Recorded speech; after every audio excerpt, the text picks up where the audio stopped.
जब भी हम ये बात करते हैं बल्दियाती इंतखाबात, आज भी अगर मैं आपसे ये बात कर रही हूँ होंगे नहीं होंगे, क्योंकि दो जमातें पूरी कुव्वत से लगी हुई हैं। इतनी फिक्र होती डिलिमिटेशन की और इन तमाम मसाइल की तो 8-9 महीने पहले जब रिजीम चेंज हुई थी तो उसी वक्त ये सारा तमाशा लगा लेती। सो पाकिस्तान पीपल्स पार्टी और मजबूर कौमी मूवमेंट इस बात को बहुत अच्छे तरीके से जानती है सुमैया कि अगर ये इलेक्शंस हो गए तो इनकी सियासत के ताबूत में पाकिस्तान तहरीक इंसाफ एक आखिरी कील साबित होगी कि 2023 के अंदर पाकिस्तान तहरीक इंसाफ सिंध में अपनी हुकूमत बना रही है। अच्छा, वो मुस्तफा कमाल जो कल तक खालिद मकबूल सिद्दीकी को रॉ का एजेंट कहा करते थे, वो उनके साथ तो बैठ गए हैं कि आप सब लोग मिलके कराची के लिए क्या काम करेंगे? तो सियासत में कोई चीज हाथ में नहीं होती है। हाँ, इम्पोर्टेंट क्या है हमारे लिए, एमकेएम के लिए, तो उसके अवाम, उसके कारकुनान, उसके वोटर और सपोर्टर। मैं समझता पिछले कई महीनों से ये हमारे वोटर की तरफ से हमारे पास प्रेशर था और सर हम समझते हैं कि आपस में मिलकर बैठेंगे तो कराची को डिलीवर भी करके देंगे। क्या आपको लगता है कि आपको इस बार इंसाफ मिलेगा? यकीनन मैं पुरुमीद हूँ। काजी वक्त तक मेरी आवाज पहुँचती रही तो यकीनन उनको मेरी चीखें सुनाई देंगी और मुझे इंसाफ मिलेगा। जागीरदारों की तरफ से डिलेइंग टैक्टिक्स शुरू से किए जा रहे हैं। वो चाहते हैं कि वो मेरी आवाज को दबाएं। मैं अपने मुल्क से सिर्फ एक चीज चाहती हूँ कि मुझे इस मुल्क की अदालतें इंसाफ दें। सब्सक्राइब करें और बेल दबाएं ताकि कोई खबर रह न जाए।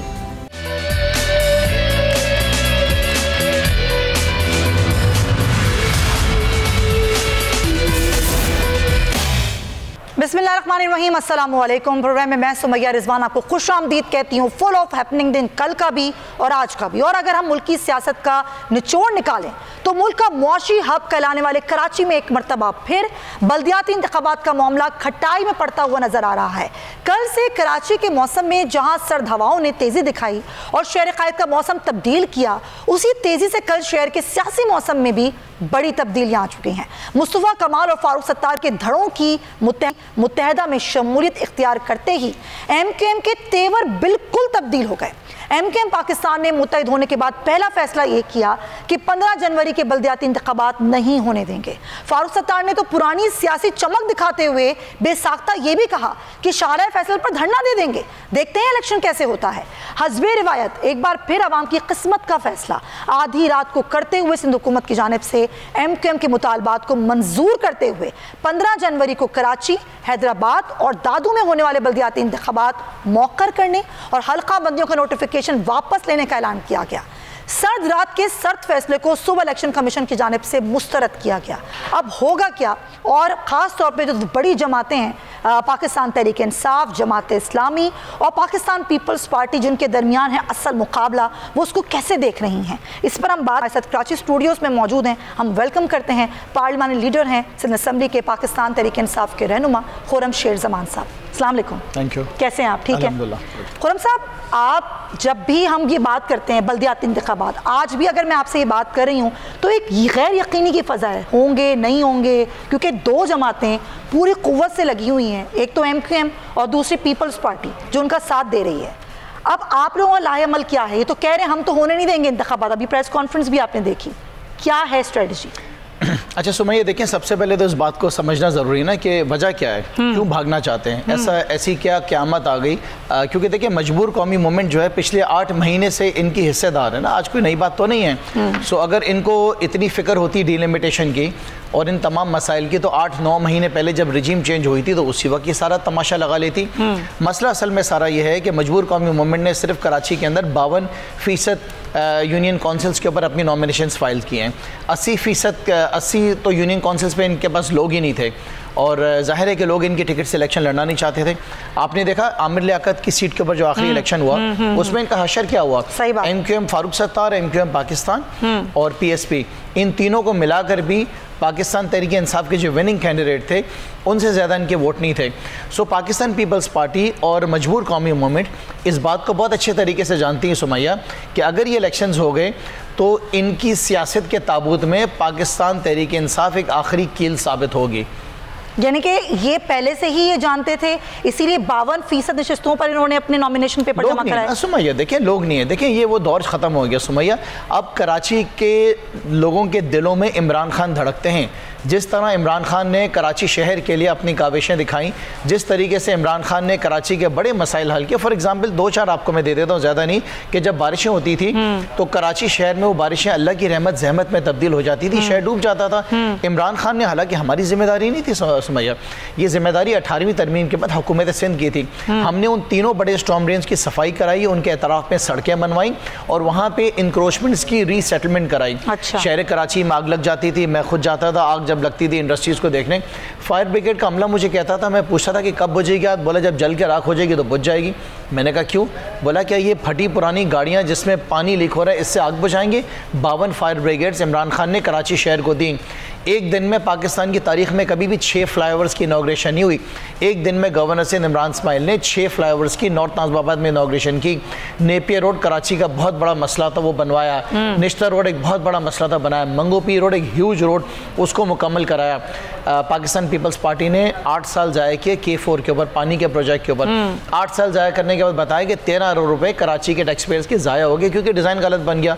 इमरान खान को हमने कन्विंस किया और K4 हमने वफाकी हुकूमत ने स्टार्ट करा, आज भी बड़ी तेज़ी से चल रहा है। KCR का प्रोग्राम कब से बंद पड़ा हुआ था, उसको हमने शुरू कराया। कराची की ट्रैफिक की फिक्र थी, फ्रेट कॉरिडोर को हमने शुरू कराया। 9 अरब 90 करोड़ रुपए इमरान खान ने MQM के MNAs को और PTI के MNAs को दिया। अंदरून शहर में बिटवीन 2021 एंड 22 जितने भी तरक्याती काम हुए सुमैया, वो पाकिस्तान तहरीक इंसाफ के MNAs ने, लेकिन ये वफाक में रहते हुए आपने किया। Exactly. लेकिन अब हो रहे हैं बल्दियाती इलेक्शन, मेयर के इख्तियारात आपके सामने। पहले भी मेयर वसीम अख्तर थे, बेख्तियार होने का वो हमेशा रोते रहे, फंड्स का। अब वो अगर 34% का ही मेयर बनेगा, अब वो किसी पार्टी का हो, आपकी पार्टी का हो या किसी पार्टी का हो, वो बेख्तियार मेयर इस शहर के बेइंतहा मसाइल को कैसे हल करेगा? देखिए बेख्तियार मेयर देखें, वो तो बिल्कुल ठीक है, आपने बात ठीक है, लेकिन हमारी तो कोशिश है ना उसको बाख्तियार बनाने में। उसकी वजह क्या कि आप देखें कि चीफ जस्टिस साहब ने अहकामात दे दिए हैं कि आर्टिकल 140A के तहत जो हैं जितने भी आपके जो बल्दियाती नुमाइंदों के जो अमेंडमेंट्स करनी है आर्टिकल 140A के तहत, वो चीफ जस्टिस ऑफ पाकिस्तान ने उसके अहकामात दिए हैं कि वो फौरी तौर पर उसके अंदर अमेंडमेंट्स की जाए। पाकिस्तान पीपल्स पार्टी कितना टाइम रोक सकती है? 2 महीना, 3 महीना, 4 महीना उसको रोकेगी। उसके बाद तो डेफिनेटली उसको उन्होंने उस पर काम करना ही करना है ना। सो मैं ये समझता हूँ कि ये सारी चीज़ें तो देखें सुमैया चलती रहेंगी, लेकिन ज़रूरी चीज़ ये है कि इलेक्शंस हो जाने ज़रूरी हैं। देखिए जनरल इलेक्शंस के अंदर भी बहुत सारे इशूज़ हैं, बहुत सारी अमेंडमेंट्स ऐसी करनी है, जैसे कि ओवरसीज़ का इन्होंने रोक दिया है, उसको वापस उन्होंने पीछे कर दिया। इसका मतलब ये नहीं कि मुल्क में जनरल इलेक्शंस ना हो। इस वक्त कराची शहर में लोगों के पास बुनियादी सहूलियत मौजूद नहीं है, पीने का पानी नहीं है, स्कूल में तालीम नहीं है, अस्पतालों में इलाज नहीं है, सैनिटेशन के इशूज़ हैं, प्लांटेशन के इशूज़ हैं, शहर की ब्यूटिफिकेशन के इशूज़ हैं, इंफ्रास्ट्रक्चर के इशूज़ हैं। सुमैया देखें शहर कराची का इस वक्त 2 बहुत बड़े इशूज़ हैं इसके अलावा, कि शहर कराची के अंदर ट्रैफिक का बहुत बड़ा इशूज़ है। नए ब्रिज बनाने, नए फ्लाईओवर्स बनाने, नए अंडरपासेस बनाने हैं, ट्रैफिक की मैनेजमेंट करनी है, रोडों की तामीरात करनी है। और उसके साथ साथ यहाँ पे स्ट्रीट क्राइम का बहुत बड़ा इशू है। 25,000 जो हैं मोबाइल फ़ोन छिने हैं, 48,000 मोटरसाइकिलें छिन गई हैं 2022 के अंदर। शहर पाकिस्तान के अंदर 2022 का साल ख़त्म हुआ NED यूनिवर्सिटी के स्टूडेंट की शहादत पे, 2023 का साल शुरू हुआ इकरा यूनिवर्सिटी की स्टूडेंट के शहादत के ऊपर। सो ये सारे मसाइल कौन हल करेगा? जब आर्टिकल 140A के तहत अमेंडमेंट्स हो जाएंगी तो वो जो है ताकत देगा मेयर को, नुमाइंदों को, कि उसके पास एडमिनिस्ट्रेटिव पावर्स भी होंगे, वो पॉलिटिकली भी जो है एम्पावर्ड होगा और उसके बाद लेकिन उससे पहले बहुत ज़रूरी है कि बल्दियाती इलेक्शंस हो जाएं। जी डेफिनेटली। इस फजा में ऐसा लग रहा है हर शख्स, चाहे वो घर में बैठा हो, ड्राइंग रूम में बैठा हो, एक चौक पर बैठा हो, या पान वाला हो, रेडी वाला हो, वो भी एक गैर यकीनी का शिकार है कि पता नहीं होते हैं या नहीं होते। अगर नहीं होते, मेरा सवाल आपसे ये है, फिर आप क्या करेंगे? PTI क्या करें? अच्छा देखें, जो भी जमहूरी सियासी जमातें होती हैं जिनका यकीन इन बातों पे नहीं होता, आपने सुना होगा कल इनके मजबूर कौमी मूवमेंट के एक साहब फरमा रहे थे कि हम शार फैसल बंद कर देंगे। देखिए शार फैसल तो हम भी आज बंद कर सकते हैं। आज पाकिस्तान तहरीक इंसाफ कराची की सबसे बड़ी सियासी जमात है, जिसके बाद 26 MPs हैं और MNAs हैं और वार्ड लेवल तक वाहिद तंजीम है जो ब्लॉक लेवल तक कम्प्लीट हुई हुई है। लेकिन हमें इस बात का एहसास था कि शहर कराची के अंदर एक इंटरनेशनल जो है क्रिकेट टीम आई हुई है, उनका एहतराम करते हुए हमने काम नहीं करा और इस वक्त हमारा एहतजाज जो है वो सिंध असेंबली के बाहर चल रहा है। देखें हर सियासी जमात के पास, हर जमहूरी जमात के पास जो है 2 रास्ते होते हैं, अवाम की अदालत में जाएं या अपने जजेस के पास जाएं, ऑनरेबल जजेस से उनके जाके अपनी फरियाद लगाएं। सो वो दोनों रास्ते हमारे पास हैं, उन दोनों रास्तों को हम इख्तियार करेंगे। लेकिन देखिए सबसे बड़ी बात यह है सुमैया कि हमने करना क्या आके, मतलब एक सवाल ये भी है ना कि पाकिस्तान तहरीक इंसाफ जब जीत कर आएगी तो उसने कराची शहर के लिए करना क्या है। आज से कुछ दिन पहले इमरान खान साहब ने मुझे बुलाया था और उन्होंने मुझसे पूछा कि बताओ कि प्लान क्या है आपका ना, आप कराची में जीत के आओगे और फिर आपने क्या प्लान बनाना है। जो चीज़ ज़रूरी है हर शख्स इसको जानना चाहता है। मैं चाहता हूँ कि बोल TV चैनल के थ्रू कराची के अवाम को बताएंगे जब पाकिस्तान तहरीक इंसाफ आएगी तो क्या करेगी। तो इमरान खान साहब को मैंने खुद ज़ाती तौर पर बताया कि देखें कि कराची के 5 से 6 तो ऐसे इश्यूज़ हैं जिनको आपने हंगामी और जंगी बुनियादों के ऊपर करना पड़ेगा, जिसमें से प्रायोरिटी नंबर 1 जो है वो कराची के पीने का पानी है। जब हम छोटे होते थे तो हम नलकों में पानी पीते थे, स्कूल से आते थे, और एक टाइम ऐसा था कि कराची के 10% इलाका जो क्लिफ्टन डिफेंस का था वहाँ पे पानी नहीं आता था। आज कराची के 10% में पानी आता है, 90% में पानी नहीं आता क्योंकि टैंकर माफिया अगर आ जाए। सो प्रायोरिटी नंबर 1 K4 की कंप्लीशन और उसके बाद एडिशनल कराची को पानी देने के लिए बड़ा जो है पूरा प्रोग्राम लॉन्च किया जाए। प्रायोरिटी नंबर 2 कराची के अंदर आपको पता है कि सफाई सुथराई का मसला है, सैनिटेशन जो है वो एक इंटरनेशनल स्टैंडर्ड पे होनी चाहिए, जो कि मैंने इमरान खान साहब को बताया। जैसे कि दुबई में, सिंगापुर में, मलेशिया के अंदर जो है इससे पावर जनरेशन होती हैं, इसमें आप रिसाइकलिंग करते हैं। सो एक इंटरनेशनल स्टैंडर्ड का सैनिटेशन का निज़ाम जो है उसको लेकर आया जाएगा। नंबर 3 पे कराची में ट्रैफिक के बहुत बड़े इशूज़ हैं इंफ्रास्ट्रक्चर की वजह से, जिसके लिए हमने फ्लाईओवर्स बनाने, जिसके लिए हमने अंडरपास बनाने, जिसके लिए हमने, लेकिन उसके लिए चाहिए आपको फंड्स। हाँ, मैं आपको बताता हूँ फंड्स का भी मैं आपको बताता हूँ। और उसके बाद नंबर 4 पे जो हमारी प्रायोरिटी है जिसको हमने जो है बहुत ज़रूरी तौर पे देखना होगा कि कराची की स्ट्रीट क्राइम है, उसको हमने फिक्स करना है। और लास्टली जो बड़ी इंपॉर्टेंट चीज़ थी जो कि मैंने इमरान खान साहब को बताई कि एक उनके भी दिल के करीब है और मेरी भी ख्वाहिश थी कि शहर कराची के जिस तरह KP के अंदर बिलियन ट्री सुनामी के नाम से प्रोजेक्ट लॉन्च किया गया था, तो हमने जीत कर जो है 4 साल के अरसे के अंदर इस कराची के अंदर अर्बन फॉरेस्ट कायम करने, टाउन वाइज, उसके अलावा पूरे शहर में हमने दरख्त लगाने ताकि कराची को हम ग्रीन। लेकिन अभी आपने, मैं आपकी बात इसलिए काट रही हूँ कि अभी आपने एक माफिया का जिक्र किया, वो है टैंकर माफिया। वो सिर्फ एक माफिया नहीं है, यहाँ माफियाज की यलगार है कराची में। यहाँ पार्किंग माफिया है, यहाँ पे सॉलिड वेस्ट मैनेजमेंट अपना काम नहीं करती, यहाँ पर उसका भी एक माफिया है, यहाँ पर टैंकर माफिया भी है, यहाँ भत्ता माफिया भी है। जब एक मेयर कराची का उसका मुकाबला इतने सारे माफियाज से होगा तो वो कैसे काम करेगा? So first of all who is to be blamed? Who is to be blamed? Pakistan Peoples Party, हुकूमत सिंध। सो इस बात पे तो सुमैया हम यकीन कर लेना कि जब पाकिस्तान पीपल्स पार्टी का खात्मा सूबे सिंध से हुआ, सूबे KP से हुआ है, पंजाब सूबे से हुआ है, गिलगित बल्तिस्तान से हुआ है, कश्मीर से हुआ है, इस बात पे यकीन कर लें कि पाकिस्तान पीपल्स पार्टी का खात्मा जो है वो सूबे सिंध से भी होगा और 2023 में होगा, इमरान खान की हुकूमत होगी। उसके साथ साथ मैं आपको बता दूं कि आपके नेक्स्ट प्राइम मिनिस्टर जो हैं पाकिस्तान के इमरान खान हैं। इमरान खान साहब से मैंने अपनी मीटिंग में कहा और उनसे गुजारिश की कि खान साहब मैं आपसे गुजारिश करूंगा कि कराची के लिए जब कराची का मेयर होगा PTI का तो उसकी ओनरशिप भी पूरी वफाकी हुकूमत की होगी। और जो हमारी ख्वाहिशात है जो मैंने आपसे बताया कि जैसे ट्रांसपोर्ट के बारे में K4 हो गया, KCR का कम्प्लीशन, वो भी मैंने उनसे बताया कि उसकी ओनरशिप पूरी जो है वो मुझसे कमिटमेंट की है इमरान खान साहब। लेकिन खान साहब जब वज़ीर आज़म थे, सपोर्ट किया जाए। खान साहब जब वज़ीर आज़म थे तो वो बहुत कम कराची आए, बहुत कम उनके विजिट हुए, लोगों ने इस पर एतराज़ किया। जब कराची डूबा तो उस वक्त 1100 अरब के पैकेज का ऐलान किया गया। पीपल्स पार्टी ने कहा कि वो पैकेज में से हमें कुछ नहीं मिला, आपने कहा कि हमने इतने इतने इतने सिंध हुकूमत को दिए। अब मुझे बताइए कि कल को आपकी हुकूमत आती है जिसके लिए आप लोग बहुत पुरुमीद हैं, खान साहब वज़ीर आज़म होते हैं, यहाँ पर भी आपकी बल्दियाती में मेयर होते हैं, ये मसाइल वाकई हल हो पाएंगे? हम पुरुमीद हो जाएं? देखिए सबसे पहली बात है कि ये कह देना कि इमरान खान ने कराची के लिए कुछ नहीं किया, ये बात बहुत गलत है। सही, मैंने आपको जैसे बताया कि नॉर्थ नाज़िमाबाद के flyover, Napier road, Nishtar road, मंगोपी road, 52 fire brigades, green line, PMLN ने उसका इंफ्रास्ट्रक्चर बनाया था ना, उसकी कंप्लीशन तो इमरान खान ने की। जो स्टॉर्म ड्रेन बने वो इमरान खान ने बनाया। वो कहाँ आसमान से पैसे आके तो नहीं गिरे, इन तमाम पैसों से कराची के ऊपर काम किया गया। 9 अरब 90 करोड़ रुपए तो खाली कराची में 2020 से 21 के दरमियान लगा।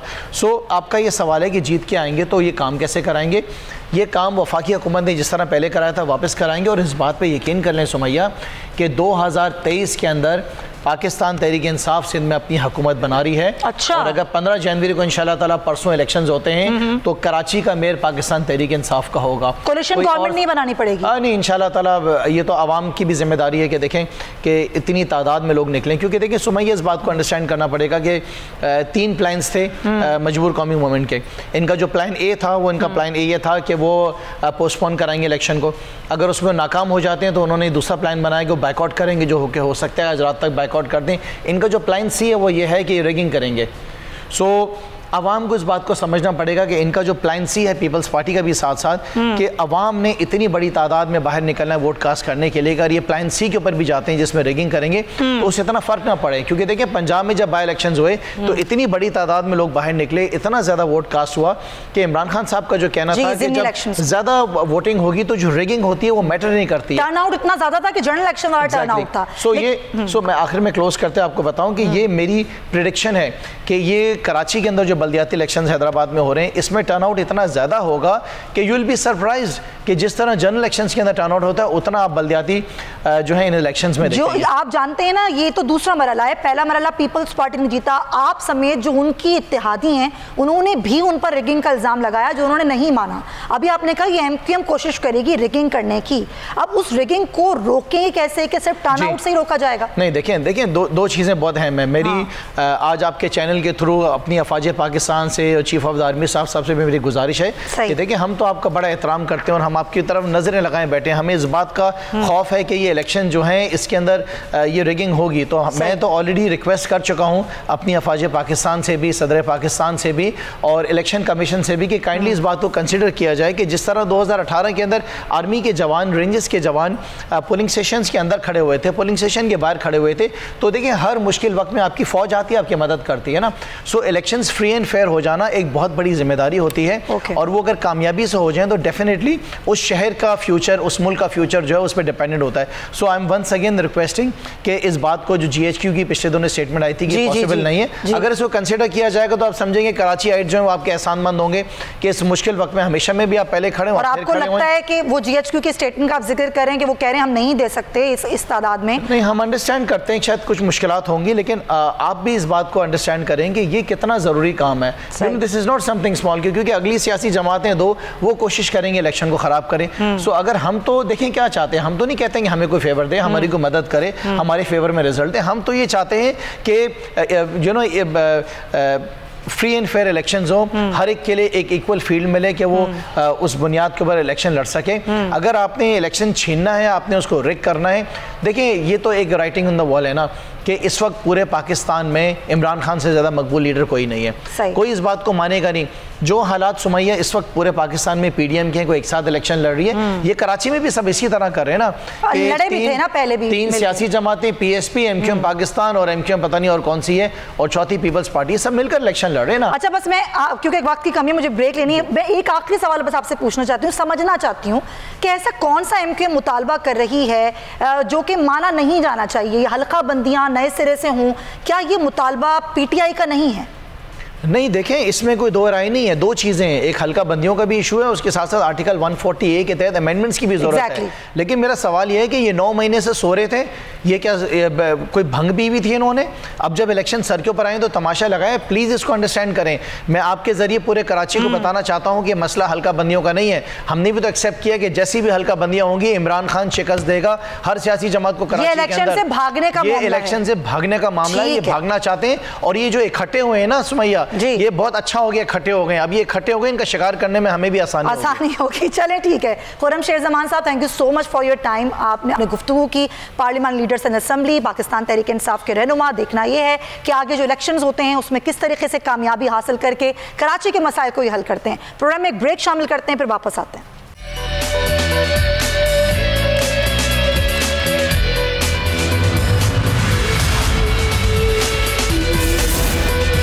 जी जनाब, एक बार फिर आपको खुशामदीद कहती हूँ अपने प्रोग्राम में। और अभी इस वक्त हमारे साथ मौजूद हैं MQM पाकिस्तान के रहनुमा वफाकी वज़ीर अमीनुल हक साहब। उनसे ज़रा बात करते हैं। अमीन साहब, बहुत शुक्रिया आपके वक्त का। कल हम सब ने मुत्तहिदा को एक बार फिर मुत्तहिद होते देखा। वो मुस्तफ़ा कमाल जो कल तक खालिद मकबूल सिद्दीकी को रॉ का एजेंट कहा करते थे, वो उनके साथ तो बैठ गए हैं। लेकिन अब सवाल ये है कराची के शहरियों का कि आप सब लोग मिल के कराची के लिए क्या काम करेंगे? देखिए, मेरा ख्याल है कि सियासत में कोई भी चीज़ हातमी नहीं होती है। हमारे सामने इमरान खान साहब का शेख रशीद के बारे में कि मैंने चपरासी भी अपॉइंट नहीं करूंगा और फिर मैं अपना इंटीरियर मिनिस्टर अपॉइंट कर लिया। इमरान खान साहब का परवेज इलाही के बारे में बयान कि ये पंजाब का डाकू है और फिर उसे अपना चीफ मिनिस्टर भी लगा लिया। जमात इस्लामी और PTI मेरा ख्याल है कि 2013 और 2012 में भी मखलूत हुकूमत KPK में चलाते रहे हैं। तो सियासत में कोई चीज़ हाथ में नहीं होती है। हाँ, इम्पोर्टेंट क्या है हमारे लिए, एमकेएम के लिए, तो उसके अवाम, उसके कारकुनान, उसके वोटर और सपोर्टर। मैं समझता पिछले कई महीनों से ये हमारे वोटर की तरफ से हमारे पास प्रेशर था हमारे कि आपस में अलायंस होना चाहिए, आपस में मिलकर अर्बन सिंध के हवाले से आवाज बुलंद करनी चाहिए। एक हाथमी और अच्छी बात थी। फारूक भाई भी हमारे सीनियर रहनुमा में उनका शुमार होता है, हमारे एज ए कन्वीनर भी उन्होंने काम किया है। इसी तरह अली खानी भाई के भी एक मेरा ख्याल है, ये मुस्तफ़ा कमाल भाई, ये तमाम लोग एक दौर में एमकेएम के कर्ता धर्ता में थे। ये पार्टी के नफ्स भी जानते हैं, कारकुनान की फीलिंग भी जानते हैं और अवाम की जरूरियात भी जानते हैं। तो मैं समझता हूँ कि शहरी सिंध के बेहतरी के लिए अगर सब आपस में मिलकर बैठे तो अच्छी खुशहाइन बात है। और सर हम समझते हैं कि आपस में मिलकर बैठेंगे तो कराची को डिलीवर भी करके देंगे, हैदराबाद की जरूरियात को पूरी तो। लेकिन कराची के लिए तब काम होगा ना, बल्दियाती इलेक्शन होंगे। लेकिन कल ये कहा गया कि बल्दियाती इलेक्शन नहीं होने देंगे, हम एहतजाज करेंगे। जब बल्दियाती नहीं होंगे, निचली सतह पर इख्तियारात मुंतकिल नहीं होंगे, तो मसाइल कैसे हल होंगे अमीन साहब? एमकेएम देखिए, एमकेएम वाहिद सियासी जमात है। जब 2015 का लोकल गवर्नमेंट इलेक्शन हुआ तो हम भी सुप्रीम कोर्ट में मौजूद थे। और सबसे बढ़कर ये बात देखें कि आर्टिकल 140 को किसने सुप्रीम कोर्ट में चैलेंज किया? It was only one and only MQM Pakistan. और उस वक्त के चीफ जस्टिस ऑफ पाकिस्तान ने एक अच्छा मजबूत फैसला एमकेएम के हक में भी किया था। हमारी क्या ख्वाहिश है कि यस, जो पावर 18वीं तरमीम के बाद जो सारा चीफ मिनिस्टर हाउस में मौजूद है वो उसको नीचे डिसेंट्रलाइज किया जाए और उसको डिस्ट्रिक्ट लेवल पे, टाउन लेवल पर, यूसी लेवल पर मुंतकिल किया जाए। हम मेरा ख्याल है कि इस पर हमारा आर्गूमेंट जारी है। कुछ इख्तियार नीचे दिए गए हैं, लेकिन हमारी क्या ख्वाहिश है कि मुकम्मल इख्तियार दिए जाए। जहां तक लोकल गवर्नमेंट इलेक्शन होने का ताल्लुक है, हम तो बिल्कुल खालिद मकबूल सिद्दीकी भाई ने कल क्या फरमाया कि कल डिलिमिटेशन तब्दील कर दें, परसों आप इलेक्शन करा दें, हम तो तैयार हैं। और फिर समझिए सबसे इंपॉर्टेंट बात क्या है कि आप देखिए पिछले 3 दहाइयों में शहरी सिंध के अंदर जब जब इलेक्शन हुआ है एमकेएम हमेशा कामयाब रही है। तो हम तो इलेक्शन के लिए तैयार है। हमारा एतराज कहाँ पर? हमारा एतराज है डिलिमिटेशन पे। कराची के कुछ हल्के ऐसे शामिल किए गए हैं, इसी तरह हैदराबाद में भी। मैं मिसाल देता हूँ, औरंगी टाउन की मिसाल दे देता हूँ कि मेरे हल्के में क्या किया गया। नहीं तो मुझे ये बताएं ना अमीन साहब, अभी तो फिलहाल तो इलेक्शंस हो रहे हैं, तो अब आप लोग इलेक्शंस का हिस्सा होंगे या फिर बायकॉट करेंगे? खालिद भाई ने कल बड़ी मैं समझता खुल के बात की कि जब तक हल्का बंदी में तब्दील नहीं होगी इलेक्शन नहीं होने देंगे। तो आप ये समझते हैं कि आपको अंदाजा है कि एमकेएम के पास एक कैपेसिटी मौजूद है, हम के पूरा हम अपना एहतजाज रिकॉर्ड करा सके। और मैं समझता हूँ कि again we have dialogue and discussion going on with the Sindh government. हमारी ख्वाहिश है कि हल्का बंदियों को तब्दील किया जाए। होपफुली हम समझते हैं कि कोई ना कोई मुस्बत रिजल्ट निकलेगा। अच्छा। हल्का बंदी तब्दील होने के बाद जब भी इंतखाबात की डेट है, तो अब ये बात तो वाजे हो गई, अमीन साहब के इलेक्शंस का हिस्सा नहीं होंगे। लेकिन कल फारूक सत्तार ने एक मशवरा दिया कि वफाक से अलहदा हो जाए एमकेएम, तो क्या ये हो सकता है? ये ऑप्शन है कहीं ज़ेरे गौर? देखिए समझिए, मेरा ख्याल है कि वजीर, मुशीर या गवर्नरशिप एमकेएम तक हासिल करना कभी शेवा नहीं रहा है। हम अवाम के मसाइल की बात करते हैं। हम अगर पिछले साल पिछले हुकूमत में भी रहे 3.5 साल, तो हमने खान साहब के सामने हमेशा शहरी सिंध के हवाले से बात की, उनसे इल्तजा करते रहे, दरख्वास्त करते रहे कि आप आए, सिंध में बैठे, कराची में बैठे। बट अनफॉर्चुनेटली उन्होंने, मेरा ख्याल है कि पूरे 3.5 पौने 4 साल में एक रात भी उन्होंने कराची में गुजारना पसंद नहीं किया। हमारी क्या ख्वाहिश है कि मसाइल के हल के लिए बात की जाए। वजीर मुशीर तो कोई हैसियत नहीं रखता। अगर मसाइल हल नहीं होंगे तो डेफिनेटली हमारे पास ऑप्शंस हैं, आप ये कह रहे हैं। राइट। अच्छा, अली ज़ैदी साहब ने एक इल्ज़ाम लगाया, आखिर में बस आपसे मैं पूछना चाहूंगी कि एमकेएम के पहले भी फैसले एक फ़ोन कॉल पर हुआ करते थे, तो ये जो मुत्तहिद हुए हैं आप लोग, क्या ये भी किसी एक फ़ोन कॉल पर हुआ है? देखिए समझिए, एमकेएम एक अवामी जमात है और जिसने अपने अमल से 1986 से लेकर आज तक, मिस्टर पार्क जलसा से लेकर आज तक जितने भी जलसे किए अपने बलबूते पे किया।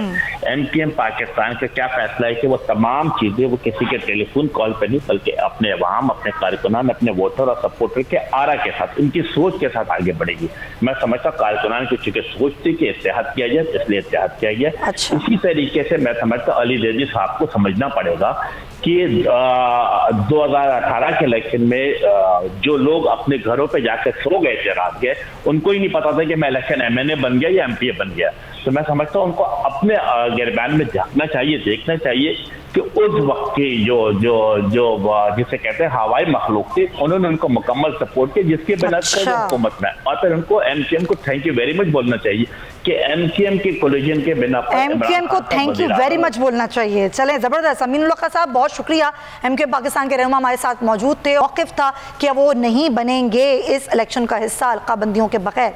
तो ये सारी सूरत आपने देखी। और अब मैं बात करूंगी सिंध की बेटी उम्मे रुबाब की। सैकड़ों साल पहले सिंध की एक बेटी की फरियाद पर मोहम्मद बिन कासिम लश्कर के साथ पहुंचा। उसने तारीख रकम की, ना सिर्फ फरियाद की, दादरसी की, बल्कि बरे-सग़ीर हिंदुस्तान में इस्लाम की बुनियाद रखी। आज फिर सिंध के एक ज़िला दादू की तहसील महर की उम्मे रुबाब, सिंध की बहादुर बेटी, ऐवान इक़्तिदार और इंसाफ फराम करने वाले इदारों से इंसाफ की फरियादी बनकर अदालतों की दहलीज के चक्कर काट रही है। क्यों? क्योंकि आज से 5 साल कबल 17 जनवरी 2018 की सर्द शाम उम्मे रुबाब के खानदान के लिए खुशियां लेकर आने वाली थी, मगर घर मेहमानों में से भरा हुआ था। हर तरफ रौनक थी। बहनें और करीबी रिश्तेदार ख़वातीन ढोलक की ताप पर शादी के नगमे गा रही थीं। और अगले ही दिन उम्मे रुबाब के भाई की बारात थी।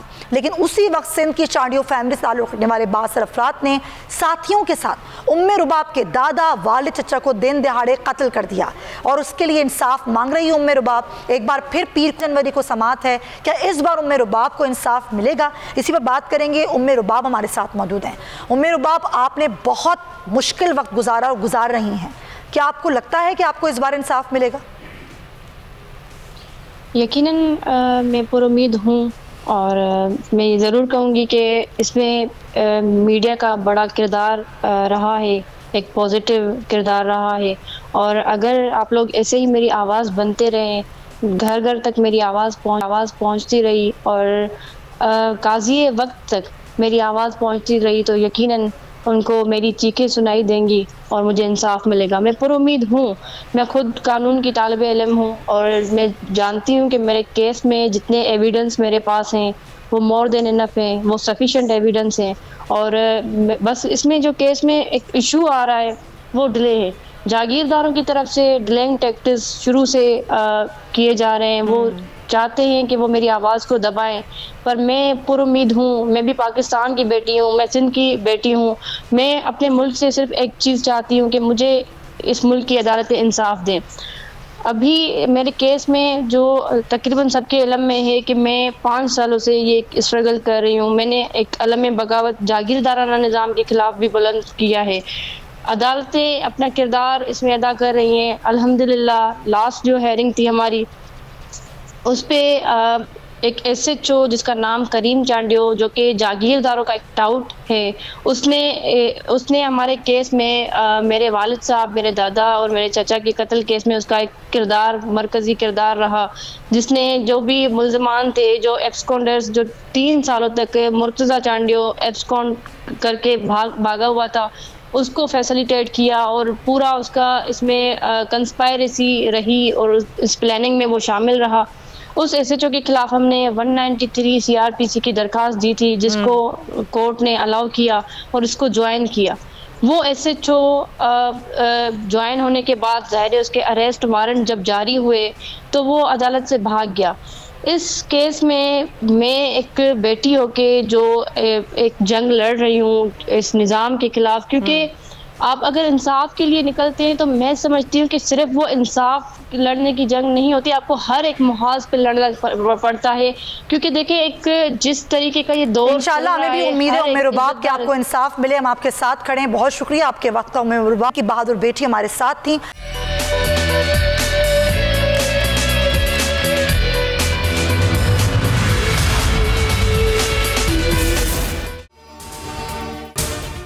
अगर आपको ये वीडियो पसंद आई है तो सब्सक्राइब करें और बेल आइकन पर क्लिक करें। 2022 बहुत बड़े तोहफे भी देके गया पाकिस्तान की आवाम को। पाकिस्तान की आवाम को एक तोहफा ये दिया कि आवाम को पता चल गया कि पाकिस्तान का मीडिया क्या है। साल 2022 में सबसे ज्यादा देखे जाने वाला चैनल बोल न्यूज रहा नंबर 1। हमने बहुत सारे शोज और ट्रांसमिशंस की। पूरा साल मुसलसल जदोजहद में निकल गया कि ये वोट ऑफ कॉन्फिडेंस के पीछे कौन लोग थे। तोड़े रेटिंग के सभी रिकॉर्ड। सोशल मीडिया पर भी सबसे ज्यादा तेजी से 2.4 बिलियन व्यूज का संगे मील अबूर किया। एंकर्स को भी आवाम में सबसे ज्यादा मकबूलियत मिली और सोशल मीडिया पर भी बोल रहा सब पर भारी। सब्सक्राइब करें और बेल दबाएं ताकि कोई खबर रह न जाए।